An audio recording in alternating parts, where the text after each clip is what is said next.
So, Matt, thanks for joining us. And for everyone else, this is Matt Ruby. And he's kind of similar to myself in that we've both had very eclectic careers with the background.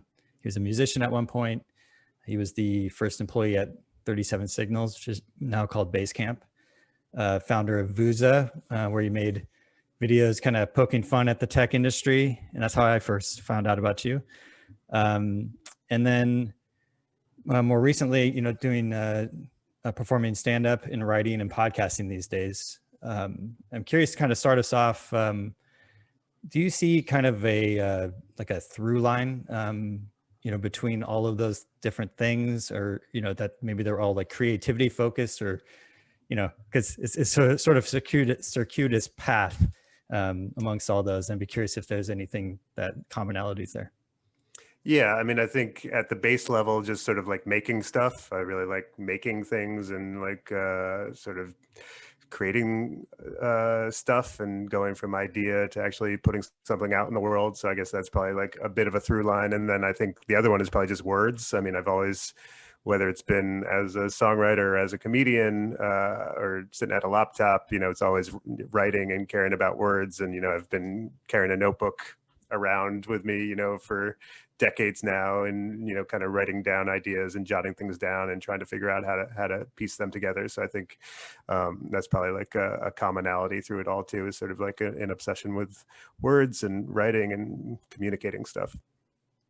So could maybe take us back to when you started writing. Was it like something in school where you had this notebook with you this whole time, all these years, or is it what kind of turned you on to writing?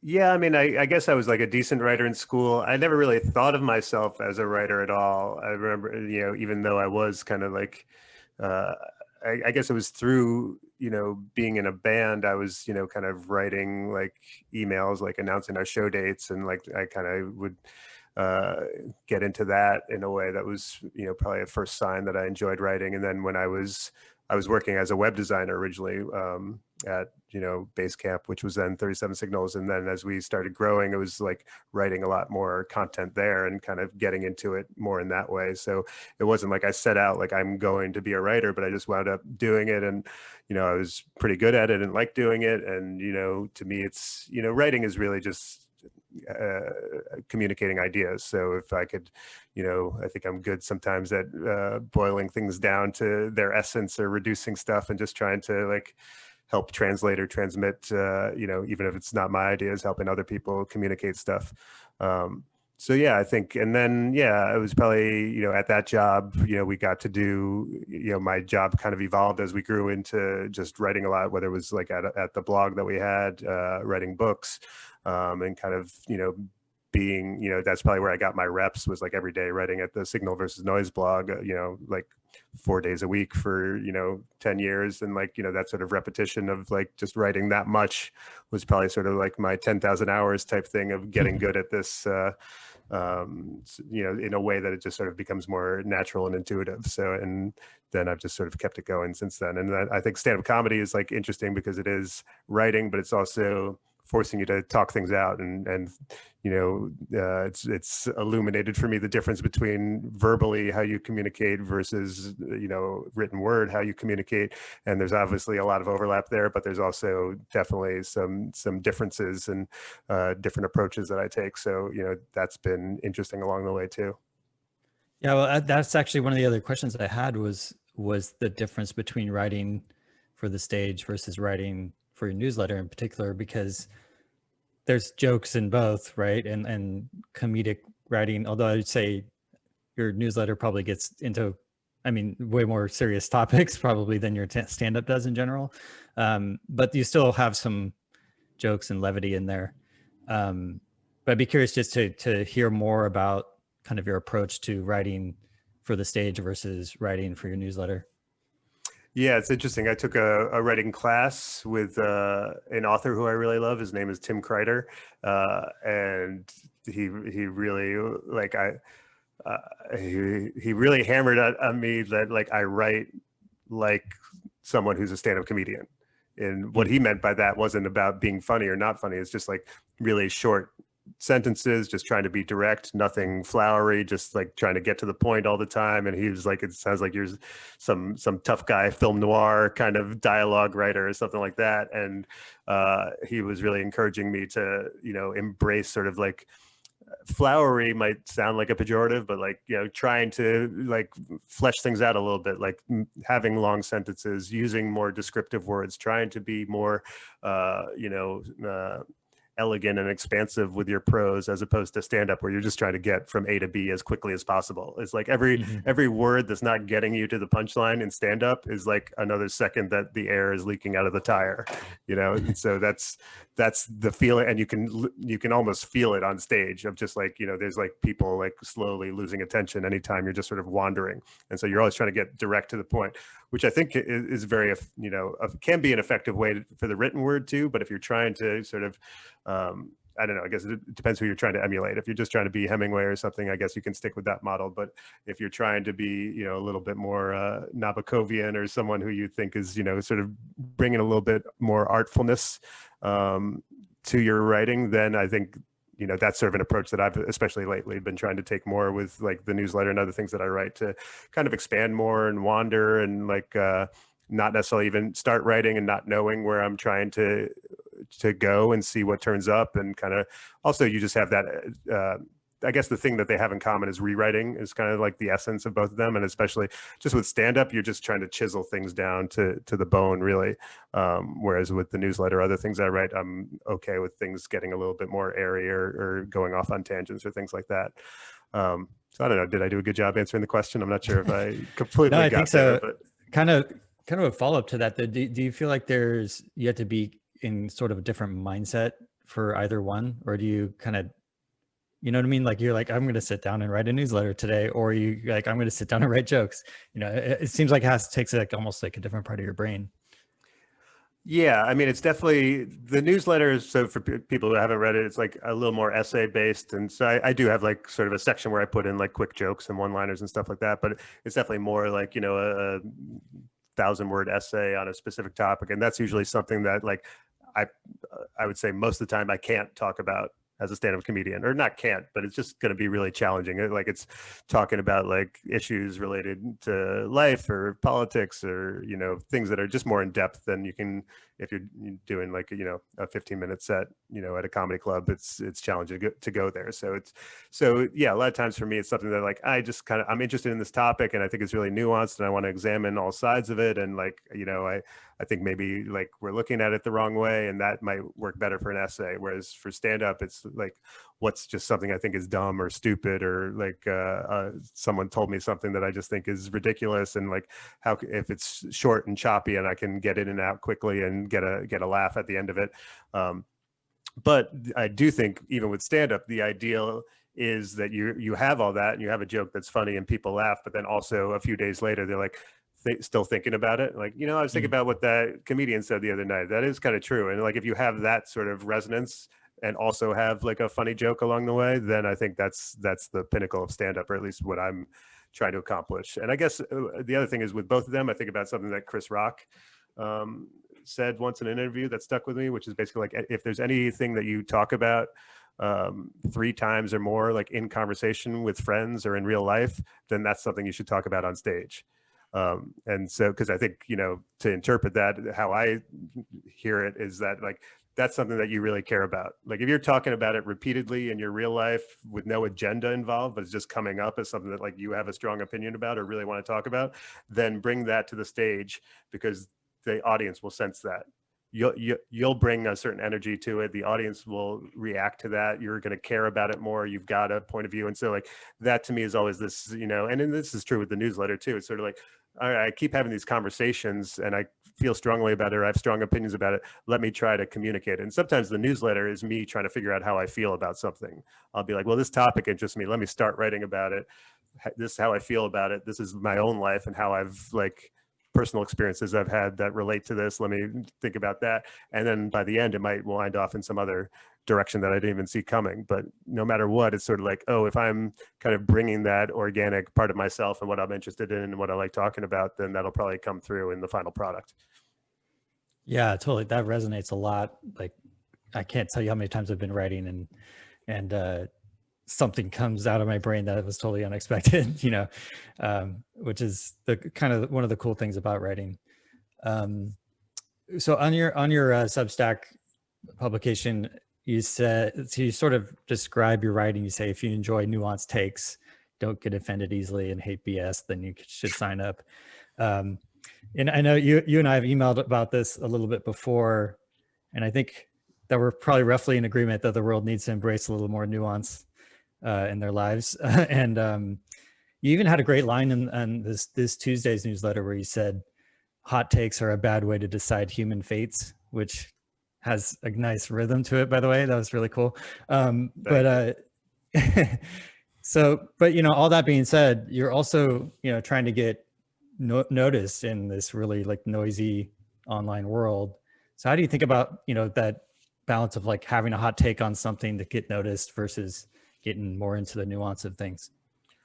Well, I think this is where what medium you're using really comes into play, because that's what I like about having a newsletter is I think I can get into that stuff a lot more. I think like Twitter is terrible for it, you know, for example. And so like it's part of why I like doing the newsletters based on my frustration with Twitter, or how I feel like I don't really fit in there sometimes, because you're just supposed to align. Sometimes I'll like, you know, chime in with some, like someone will post something really like fervent and like, you know, for their tribe, and I'll like leave a comment being like, okay, I pretty much agree with you, but also what about this aspect of things? And then people will just like pile on and start attacking me as if I'm, you know, like some terrible enemy that they all oppose. And I'm just like, no, I'm actually on your side, but I just think it's complicated. Can we talk about how it's complicated? And eventually I started realizing like I'm the idiot for thinking that I can have this kind of conversation on this platform. You know, like clearly this is a, you know, social media is a place where people come to dunk and on their enemies and to, you know, preach to the choir and, you know, just get sort of a rah-rah from their own team. And like, I really like sort of not just playing devil's advocate, but like looking at everything from both sides, even in my own life and with my own worldview, and like just being like, well, okay, I feel very strongly about this, but I guess there's also this side of this. So like the truth might be tricky and complicated, and we might have to like kind of dig into the dirt a little bit to figure out what's really going on here. And there might not be a clean answer at the end of it. But like, to me, that's like, I like the truth. And if that's the truth, I would rather be there than in some simplistic sort of like, you know, BS narrative of like, you know, we just say whatever like fuels our agenda and our side and screw the other team. And like, that to me is just sort of childish. And like, I don't know, I think it's like leading to a lot of the problems in our society. So I go back to like, that's what's kind of great about newsletters. And so it's the newsletter, the long form aspect of it. And then also that people receive it every week. So there's context, because that's the other thing I think is like missing from so much dialogue that goes on online, is there's no context. People, even, you know, like when they take like a stand-up set and they pull out one line and then, I can't believe this guy said this, you know, it's like, well, what was the rest of the show like? What happened in the half hour before that with the audience? And same thing with so many things online, you know, it's just like kind of cherry picking one line that makes someone sound terrible or something like that.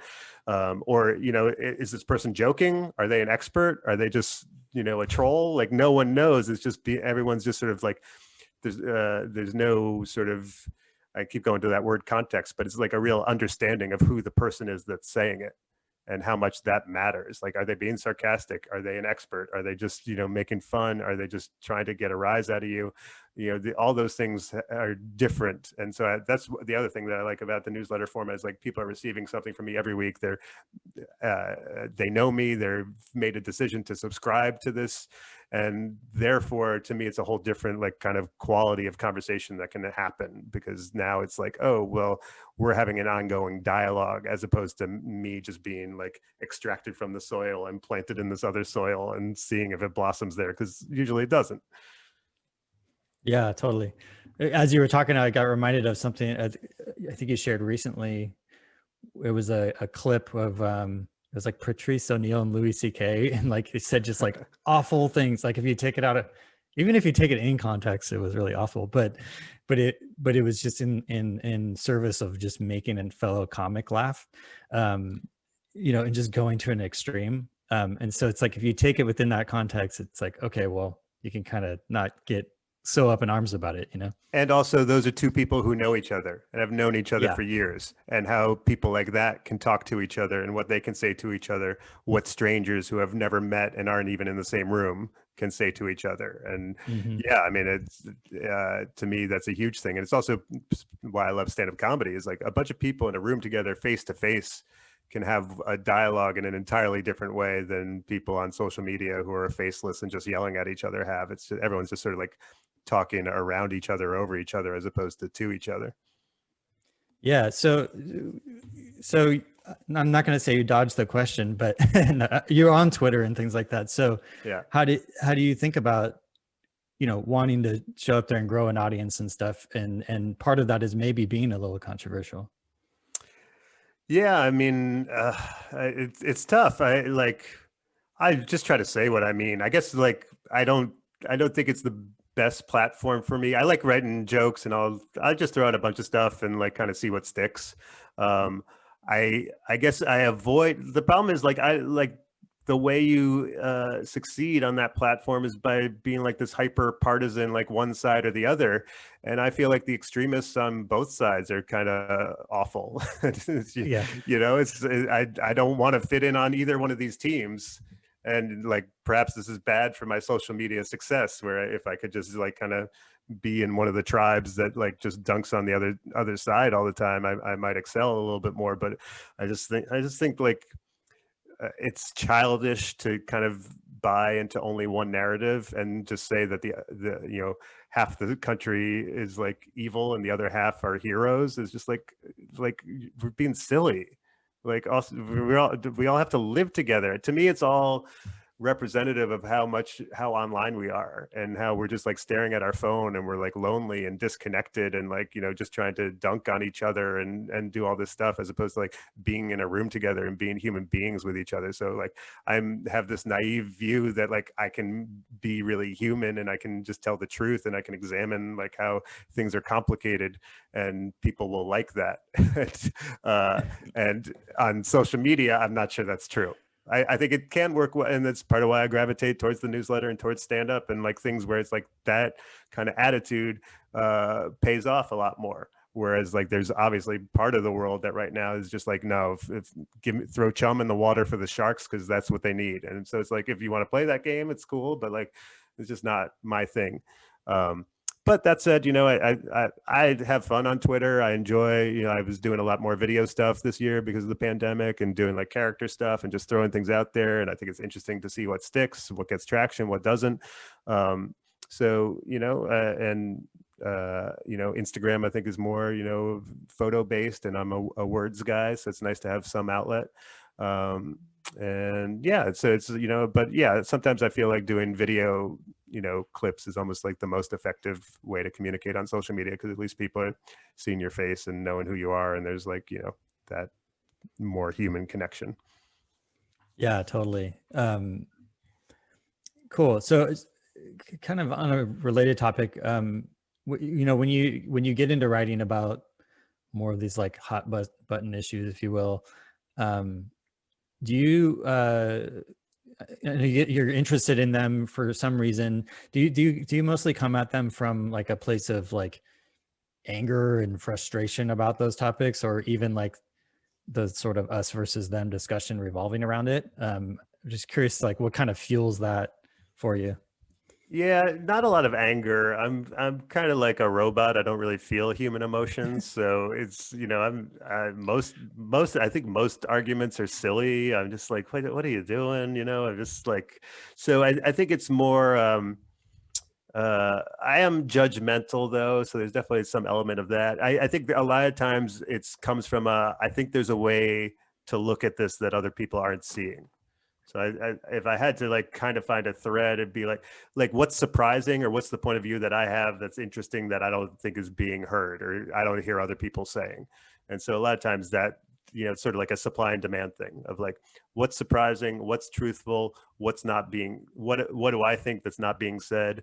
What do I hear from everyone that I think is either wrong or they're missing the point? Or what do I just keep talking about in my personal life? Like I said before, like those are usually sort of like, you know, what things that stick in my craw or something like that. So I wouldn't necessarily say I'm angry, but you know, I've got like this, you know, notes folder where I keep stuff, and it's sort of like if there's a topic that kind of keeps coming up, like for example, this week's newsletter was basically about how this idea of empathy and tolerance and forgiveness, and you know how you know, I probably align more with people on the left, but I noticed that like how much people on the left are preaching, you know, that the mass incarceration system that we have is out of whack and it's terrible, and what we really need is to rehabilitate people and to give them treatment and offer them a path back to being part of mainstream society. And it's like, yes, that's totally true. And that's like, okay, but what should we do about like people who have been canceled for saying or doing offensive things, or these guys who've been Me Too? It's like, oh, I don't know, they just need to go away forever. I don't want to hear from them. And it's like, well, how come if someone's like incarcerated for a felony related to drugs, we can heal them and bring them back into society? But if someone has, you know, behaved poorly in their personal lives or said something offensive, there's no path back for them. Like what we need all around is this idea of like forgiveness and empathy and rehabilitation, and alongside like people taking accountability for their actions, like dealing with any victims and making sure that they've righted that wrong, and deciding, you know, society working together to decide what's an appropriate punishment for bringing people back into the fold. But this idea that like, you know, my side deserves like tolerance and empathy and forgiveness, but the other side, screw them, I never want to hear from them again, they're evil and bad, is sort of like, well, that's not, you can't just argue that for your side but not for the other side. And that, you know, you wind up, a lot of my stuff comes back to like almost some Zen hippie, like, you know, sort of spirituality based stuff. And like, I do embrace some of that. I'm also pretty cynical, like jaded, you know, New Yorker. So I think I have a strange combination there, but I'm also like, yeah, like both sides need to embrace this way of thinking of like, okay, someone did something bad. Now, how do we get forgiveness and bring them back into society, as opposed to like just extremely harsh punishments that banish them forever? Because if it's bad for some segment, then it's probably bad for the other segment. And so that was something that kept irking me when I would hear sort of, you know, people like who feel this way on one area of life, but then in another area take the completely, I guess hypocrisy sometimes is a big thing that I target too, of just like, I think you're kind of being a hypocrite. Like, let's try to find the truth here, where we're aligned and not just saying, you know, one thing for our side and another thing for their side. So I feel like that's sort of like a common sort of basis for the newsletter and stuff that I say. And even for stand-up too, a lot of times I'm just like, you know, even for me, it's like pointing out my own hypocrisies, or when I'm being silly or stupid or inconsistent with my views. Like that's interesting and funny, and like that's, to me, that's where the gold is of like what I want to communicate. Because it's like, if you're just saying something everyone already agrees with or everyone knows, it's just kind of boring. So it's like, okay, what's surprising yet truthful at the same time, and what's my point of view that's unique, and what's the interesting twist I can give on it. Yeah. I think that's such a good point. It's the hypocrisy of things. But I love that you mentioned that sometimes you pointed out about yourself, because that's so hard to do, to be that introspective. But I think when you're doing things like you're writing and you're thinking a lot about how you feel and your opinion about things, that you can kind of get into those territories and examine yourself. I know I've found that with my own writing as well, in trying to dig deep into an experience I had. And okay, how did I really feel? How did that actually change me? And, you know, change your point of view on things, and make you more empathetic, I guess, too, is another thing. Well, it's like a stand-up lesson of like, if you just go out on stage and just attack everyone else all the time, people are gonna like recoil somewhat. Whereas if you like bring them in on your, here's how I am a fool and the dumb things that I do, or how I'm a hypocrite, and admit that stuff, then you're much more likely to get people like on your side, and to, you know, appeal to like a broader swath of people than just if you come out like pointing fingers only at other people instead of yourself. Yeah, totally. So, you know, you've been online for a while, like, you know, like within, you know, the blog world before, and now social media and stuff. Just curious to get your take, like, just like on like how the state of like online discourse has changed in that time.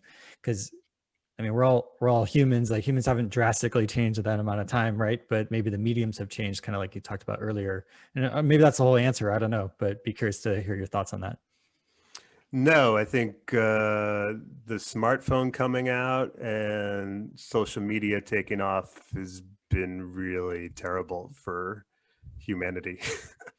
um, like the Social Dilemma, is that what that movie's called? The Mhm. Tristan Harris one. I feel like that should be like required viewing for everyone who's on social media or like consuming stuff online, just because I think it's yeah, there's like a massive problem that we're like, it's intermittent variable rewards, and this is the slot machine that we keep pulling, and combined with infinite scroll, and it's eating away at our brains and our ability to pay attention or to see nuance in anything, and it's just feeding us. It's like fast food for our brain. And I just feel like the tech companies are getting better and better at like pressing that button the same way the McDonald's is in a laboratory in New Jersey figuring out what particles to put in their fries that make them, what pieces of fiberglass they can put in there that will make the mouth feel ideal for us and get us addicted to, what smell number is going to be most appealing to us in the car when we're grabbing fries out of the bag. And like that mentality has been brought to our brains. We're just being fracked by these tech companies. And so I think we're at the beginning of kind of realizing that as a society. I hope it picks up. I'm not super hopeful because it's like hard to let go. I mean, I was just thinking this morning, I wake up every morning and like I feel like I decide my fate. It's like, okay, am I going to open Headspace and meditate and calm down? Or am I going to open Instagram and just be jealous of the lives that everyone else in the world is living that seem way better than mine? And it's like, I feel like it's sort of like the little angel and the little devil sitting on my shoulder every morning I wake up. I was like, oh, let me see what people are, what vacation are people on right now that can make me upset, or what vacation in my mind can I take that will calm me down?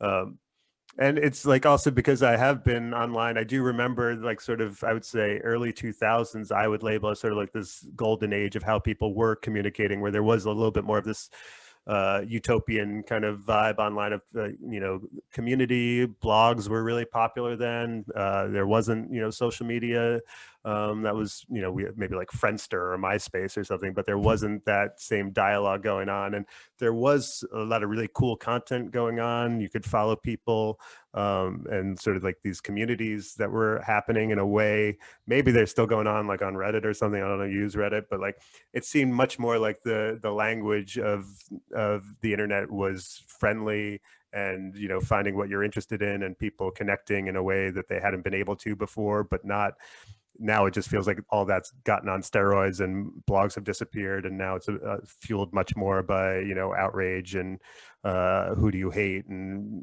victimhood and all these other things. And I kind of miss that era of the early 2000s when there did seem to be kind of a little bit more of a friendly, organic kind of vibe, maybe a little less monetization of everyone going on. So, but yeah, so I feel like I'm sounding like a downer.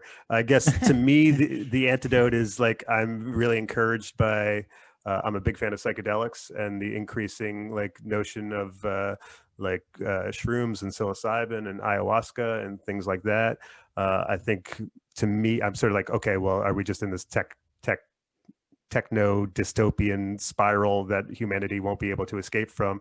And the hope that I see is in like a lot of these psychedelics, bringing people together and humanity sort of reconnecting to something that is a spiritual connection, and not about ego, not about individuality, but about interconnectedness, and how can we kind of come together in a way that's more about community and human beings joining forces with each other, as opposed to just taking shots at each other. So I think on some level, that's where I'm looking for, some of the answers or responses to the evils of techno capitalism. But I think people like Elizabeth Warren and what Tristan Harris is doing. I think there's people who are trying to call attention to like, okay, these companies need to be regulated. There's bad stuff going on. It's hurting us as people, as a democracy. It's hurting us. It's making us like mental health wise, like, disconnected and lonely and sad, and to all these mental health problems that are going on, to not tie them back to how we're like communicating with each other online, to me is naive. I think, this idea like better health of these things where you're supposed to text message your therapist is hilarious to me, because I'm like, yeah, my problem is that I'm addicted to my phone. So I don't believe that me just text messaging a therapist is the way to solve my phone addiction. The same way I don't think AA meetings should be held inside a brewery. This is not the place to deal with this problem. You know what you should do? Go be around another human being face to face in real life and get your therapy that way, instead of using the device that's actually the problem to try to solve that problem. Yeah, I don't want to get like, an emoji reaction from my therapist. I'm good. Well, then the next step, your therapist will actually be a bot. Yeah. Just be like, and how did that feel? And how did that land with you? Tell me more. Do you think this relates to your mother? Just be like, okay, are you an actual human being, or is this just a robot that's trying to help me deal with my mental health issues? I mean, it always comes back to your mother, right? Of course. That's what the bot told me. So yeah. I remember another email exchange we had where you mentioned something about, it stuck with me, and I've mentioned it to a few people, where you wondered if Jason Kotke, who started Kotke, I don't know if I'm saying that right, but kotke.org, that blog, which is like, I think he claims it was the first blog ever. I don't know if that's actually true, but it was like in 1998 or something. So obviously a while back. But you were wondering if, like, let's say he started today and with the same idea, like, could he even make it nearly as big? Probably not, right? So do you think there's a way for, I think in your words, you said sort of like this Renaissance man type of person, like to grow a large audience these days? No. Yeah. Simple answer. Yeah. I mean, I was going to say maybe like someone like Tim Ferriss, but he also came out of that same era, I think right now it's much, because of how everything is structured, what's incentivized is niche audiences and how to appeal to specific groups. And this idea that you are a Renaissance man, or have a variety of interests, is challenging. I don't know. I mean, people have mixed feelings about him, but Joe Rogan, I think, is an interesting person just for the variety of topics that he cut. So he talks to comedians, and he talks to MMA fighters, and he talks to scientists, and he talks to Elon Musk. Like, say what you want about that guy, that's like a wide range of people to be interacting with. And like, to me, there's and that's healthy in a society, as opposed to everyone just having their one little like sort of micro niche that they focus on or listen to or talk to. So I don't want to say it's impossible for like someone with a broad range of interests to get popular out of the gate now, but I think it's become a lot more challenging. But the flip side is that a lot more people are out there. So it's we used to just have Johnny Carson and no other options. And now there's, 500 talk shows. So, I think there's pros and cons to, both those ways. But, it's a lot harder to be a generalist, and it's a lot harder for us to have the same conversation, or to feel like we're seeing the same things and talking about the same things, because we're all like on our own little islands. Yeah, totally. By the way, anyone who's in here, if you have a question, just throw something in the chat and I can ask Matt. So kind of getting back to like the writing aspect of your work, how do you kind of workshop your writing ideas and jokes? I'm kind of especially curious about this with, the last year plus of the pandemic going on, because I imagine it's easier to see, how a joke lands when you try it out on a live audience first. So I'm curious to get your take on that. Yeah, I mean, to me, the pinnacle is like a live audience and doing a joke and the feedback of laughter. Like that's, when you're doing stand-up, that's the whole point. And that's when you're doing it right. But yeah, so I mean, I'll tell you my process, during normal times, which is, like I said, I carry a notebook all the time. I have my notes app on my phone. anytime there's something in a conversation that happens that I think is interesting, or I say something, you know, that I'm like, oh wait, that's a good line, or like someone's like, that's funny, I'm like, okay, hold on, let me write it down. And so then I have a collection of that, and then I have I'll go through, you know, sometimes those things will wind up as tweets or something in the newsletter. Sometimes I'll have like a writing session where I, you know, I'll like kind of flesh out ideas for stand-up stuff. I especially like to talk out ideas. It's one of the, I am someone who's like, my natural inclination is to try to write things down, but like what stand-up will teach you a lot of times is like, yeah, you want your mouth to be like trying to keep up with your brain. Like that's, you're much more likely to come up with something funny that way. Or something, if you're on the if you're surprising yourself, you're more likely to surprise an audience. So a lot of times it'll be me just like kind of like pacing around and talking about an idea and trying to you know, do different things. The shower is a place where a lot of times I'll be talking stuff out and have, you know, some of my best joke ideas. And then I go on stage and you know, there's some shows where I'm bringing my A game and I'll probably be reluctant to try new material. And then there's other shows where I'm like, it's a little looser and more comfortable, or, you know, and then I'll, you know, kind of mess around more or try new stuff, kind of see what hits. You know, you can, even if something isn't getting a laugh, you can sense if people in the room are on board somewhat. It's like, okay, there's something here. And then I record every set. I go back and listen to them. And like, if something gets a laugh, I write that down and try to figure out like, okay, how can I expand on that? And, you know, sort of this iterative process of going through that over and over again for stand-up stuff. And then, you know, yeah, during pandemic, it was definitely rougher. I mean, like it was more, I think I did some more video stuff, more character-based stuff where I was like, you know, kind of making fun of people in the news, or I had one that was like an Andrew Cuomo press conference where I was just doing the sign language translator.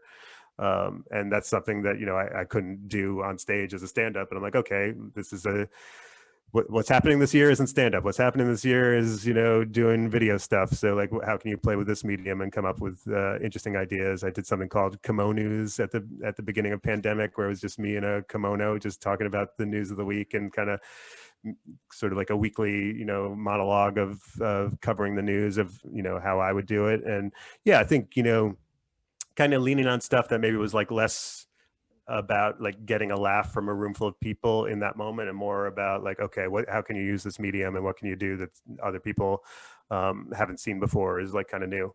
But yeah, I think, you know, I do love the process of stand-up, just because it's like the audience will just like chop out they'll shine a spotlight on whatever BS you have, or something that you're not being honest about, or just something's not funny. Like you'll know it.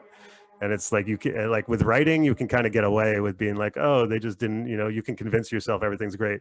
When you're on stage in a room and a bunch of people are just like, nah, that's not funny, man. We don't know. we disagree with you. We don't think it's funny. And now we actually don't like you that much. You're like, okay, now I know this is a visceral, physical feeling that I am being given. And that's like a great way to learn. And then the flip side is true. If a bunch of people are like, oh, that's true, I've been thinking that, but no one's ever said that. That's hilarious. You're like, okay, that now I know that. So, you know, I love that kind of cycle of feedback you get from stand-up and from real people. Yeah, I mean, that sounds like it could almost be like addictive in a way, like to get that visceral feedback in real time. I've thought that with my writing even too, because sometimes I try to throw like a little levity, or like, you know, I oftentimes write about more serious topics, but you know, I try to balance it a little bit. And I often wonder, like, if I was reading this piece to a crowd, will they chuckle at the points where I think they would? And so that's something I'd love to do at some point. Obviously a little different than stand-up, but you know, something like a David Sedaris, where he workshops new material when he's out on the road, you know, even though he's not really a comic, you know. He is in a way though, but he'll write something, kind of. because I think he actually like takes notes as he's reading. Like what I'm talking about, like I've heard him say in interviews, like there's laughters, there's also just, you sense like you're saying too many words, or that they're very interested, or that they're tuning out, or you know, when there are laughs. And like, yeah, you're right, sometimes there are laughs at parts that surprise you.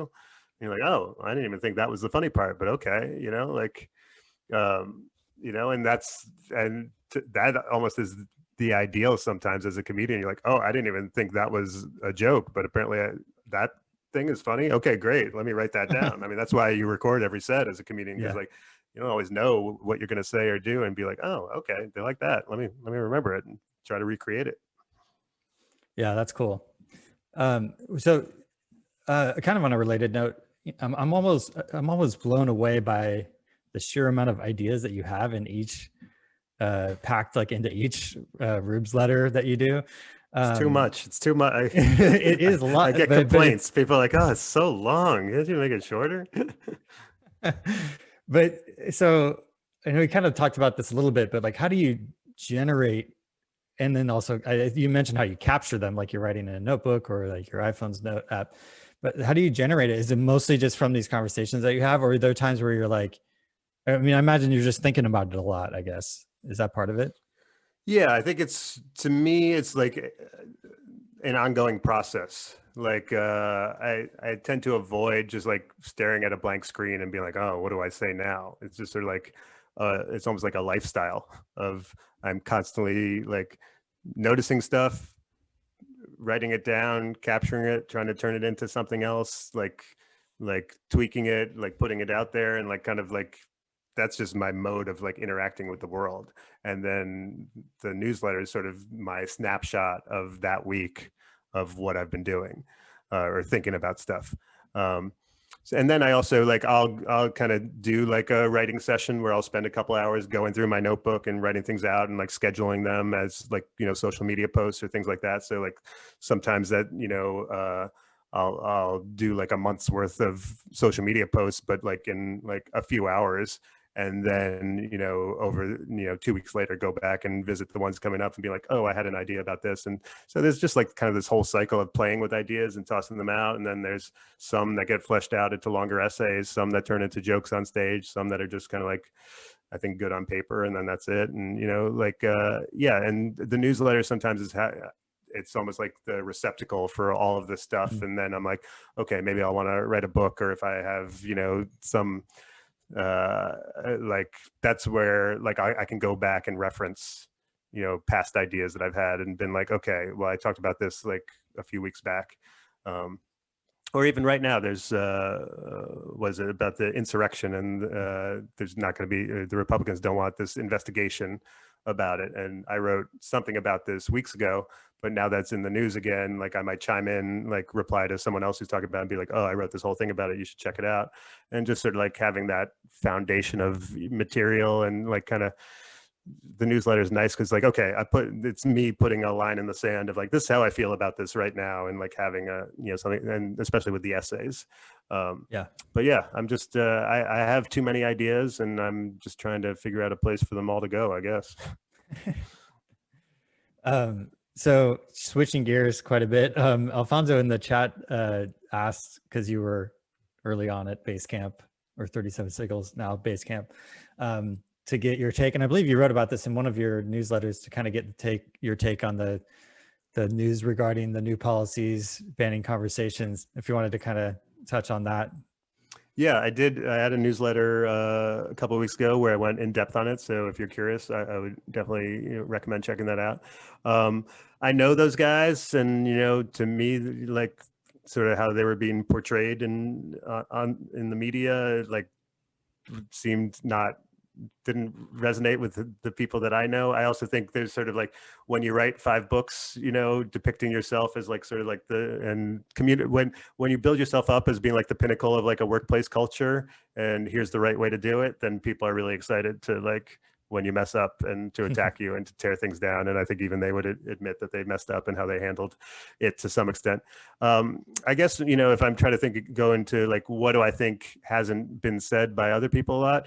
What I heard in conversations was like, what do you mean by that? Was a question that I kept thinking about when on both sides. So like one of the things that set it off was like, you know, the founders of the company saying, you're not allowed to talk about politics at work. I'm like, okay, what do you mean by politics? Like, how do you define that? Because like, I just think like politics is just your life, right? Like, you know, so to say that you can't talk about politics is like, it's such a nebulous term that I think that opens the gates for like things to go wrong or be misinterpreted. And the same way where there was some conversation between 2 employees, and one of them was like, would you agree that this is a white supremacist company? And I would go again with like, well, how are you defining white supremacist? If we're saying that America is a white supremacist country, and this is a company that operates within America, and therefore it is by default a white supremacist company, then I guess yes. Are you saying, do I think the people who run this company are, believe that white people are better than people of color? Then I think the answer is no.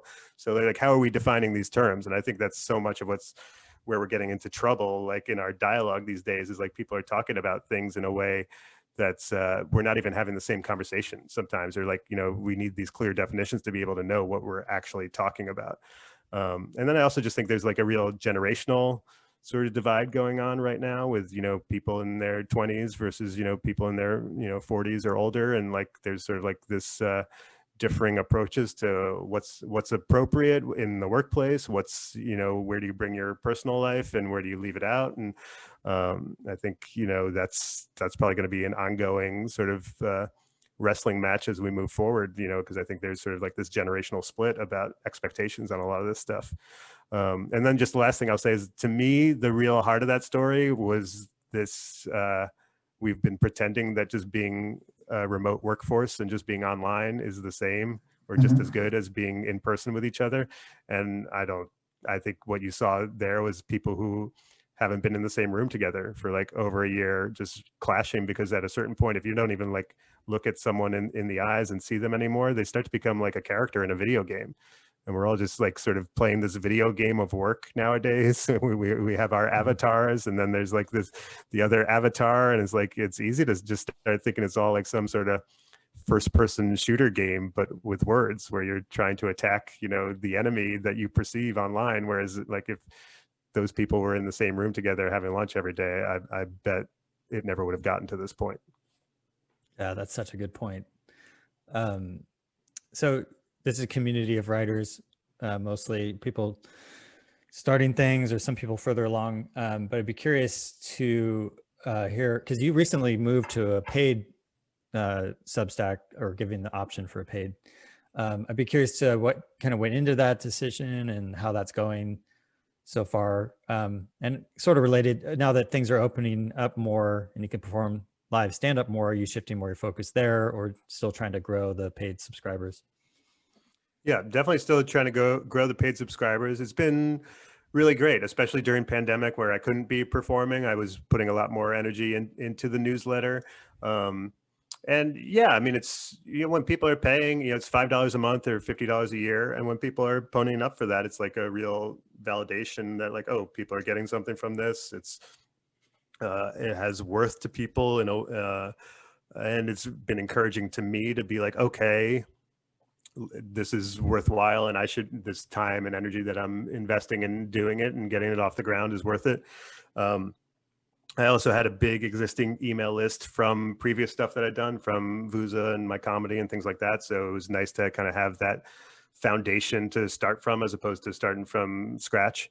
But yeah, it's sort of like I was, there's new subscribers, every week, and seeing the uptick and being like, oh, if I can keep that growth going, then this could really, right now it's like a nice kind of like little side thing, but it's like, oh, I've only been charging since December. If I can keep this growth rate going and excel within like a couple of years, like it's like, oh, this could be like something pretty substantial. And like, that would be great to have, a substantial, amount of income coming from this direct relationship with my readers. And yeah, I think, Patreon and Substack and those sort of ways, if you can connect directly with your audience and have them paying you directly, I just think that's such a better model than anything like trying to get followers on a social media platform, where really you're just the social media platform owns that audience, you don't, and they're the ones monetizing it and you're not. And they can also change the rules on you at any moment and you're screwed and there's nothing you can do about it. So I like having that direct relationship with people, I just think is so valuable. And like, emails are, it's old school, but it's like might be the most valuable real estate that you can get, is to have someone be in someone's inbox, because that's, you don't have to worry about algorithms or anything like that. So yeah, so for me, it's been definitely a positive experience, and like just even like the feedback that I've been getting from the newsletter. It's I think because I love stand up and I obsess over it, but like so many people aren't going to go to a comedy club, or they might watch you know, one special, but then that's it.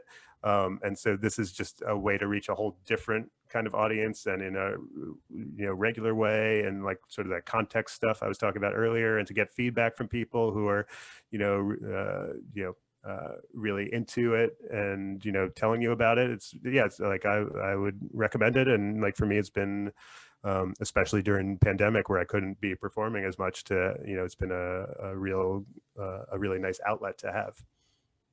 Cool. And then so now that you've gone with this paid version, how do you think about what you publish as like a free post versus a paid subscriber only post? Yeah, I usually do just like sort of, I kind of let everyone see something for free, and then there will be extra for paid subscribers. It is a weird model, because like the best stuff that you do, you want everyone to be able to see it, you know? Yeah, So totally. to me, it is a weird model of like, oh, are you a really big fan of mine and you're willing to pay? Okay, let me give you the worst stuff that I have. I feel like it's sort of the model that's being incentivized, which is an odd thing to me.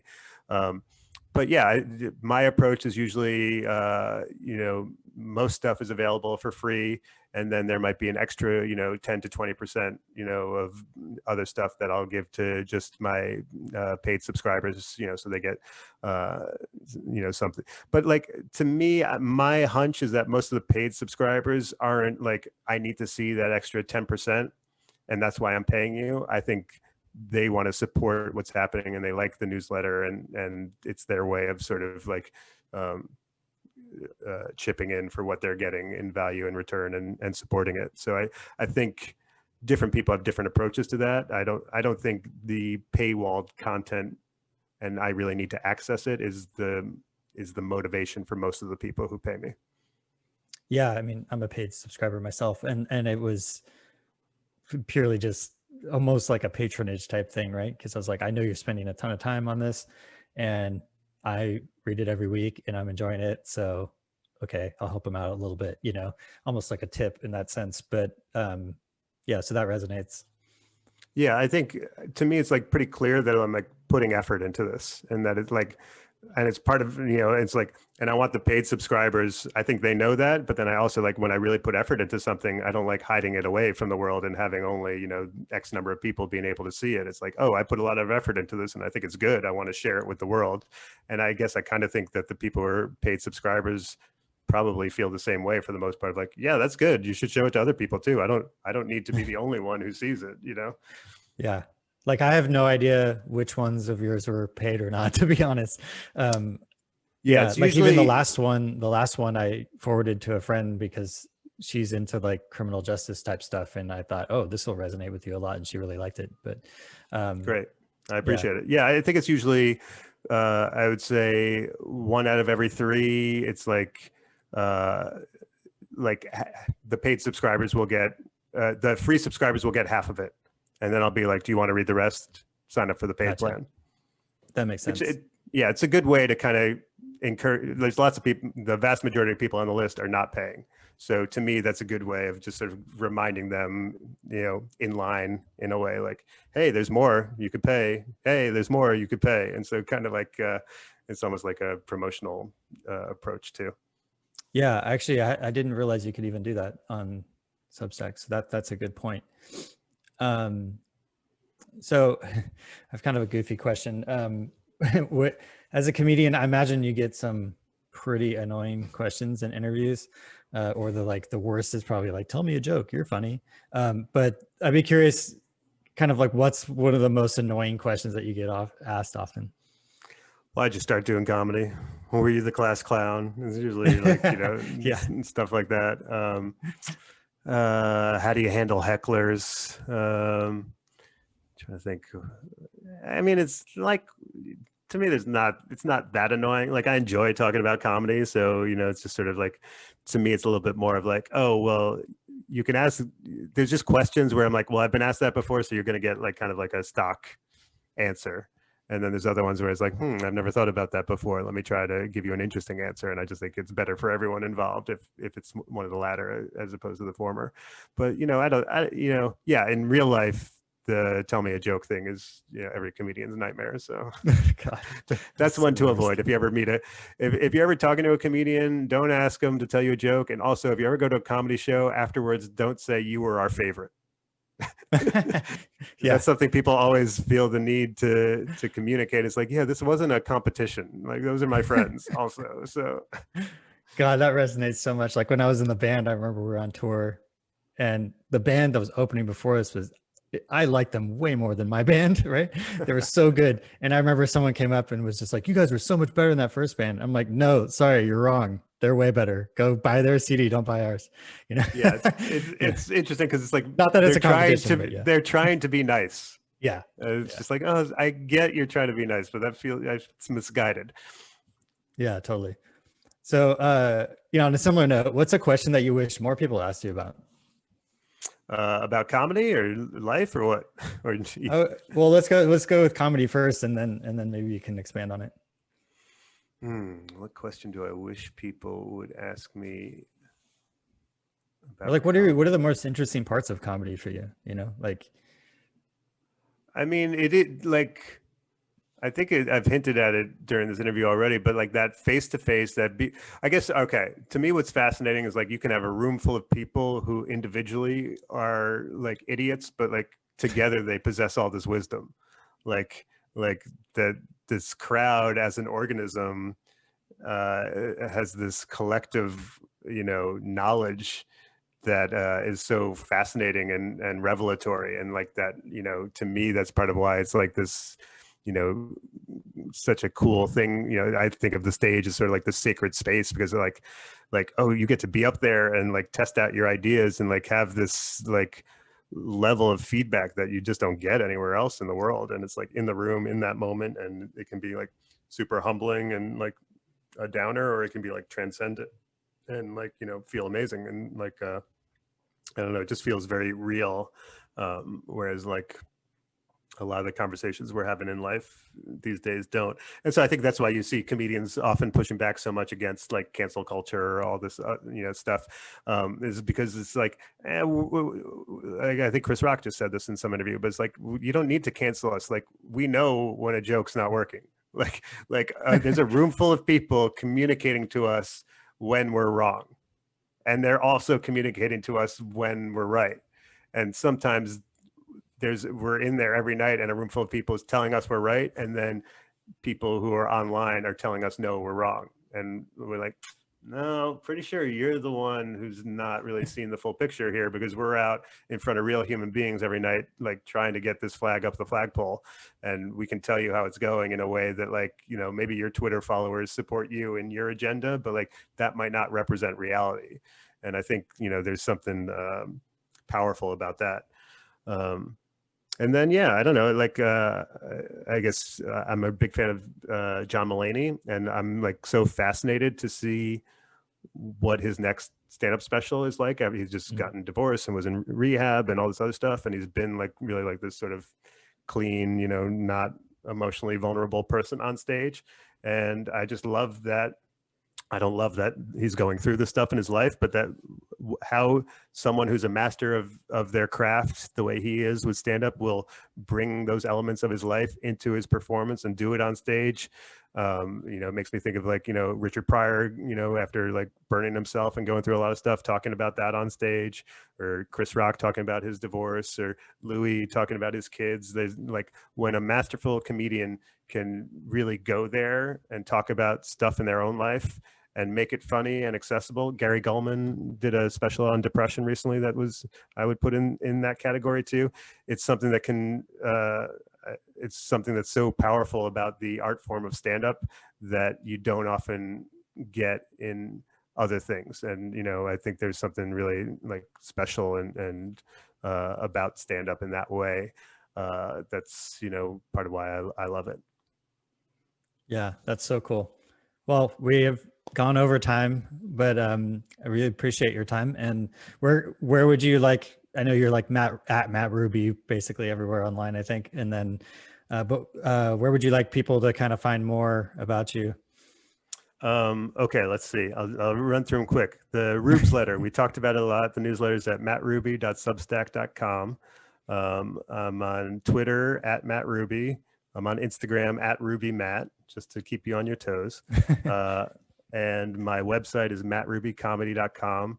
And I have a stand-up special / album called Feels Like Matt Ruby that came out recently. You can watch it for free on YouTube, or as an album, it's available on Spotify or anywhere else you stream music, etc. And I think that pretty much covers it. Or just email me. I'm mattruby@hey.com. I'll write you back. Awesome. And thanks to everyone for listening and being part of this. And thanks for all the great questions. I appreciate you asking.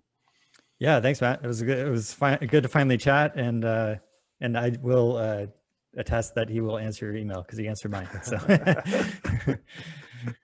cool, Matt. Thanks. Thank you. I appreciate it. Thanks everyone for joining. Bye, everyone.